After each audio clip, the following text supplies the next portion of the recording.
អត់ពលពលក្រហមឃើញសរសៃពលមកខៃម្លេះទេឃើញខ្ញុំរឹតតែសំជាងគេត្រូវតែស្នាពលក្រពុំពលក្រពុំព្រមចាពលរីកថ្មីចាំណាពលរលងពលរលងចំឡាមួយមិនស្នេហ៍មើលមិនចាស់ទេ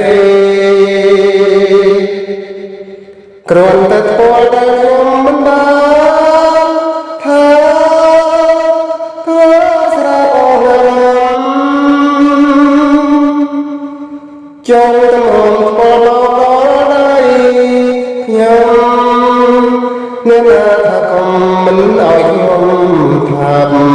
ខ្ញុំត្រូវតែថាបើថា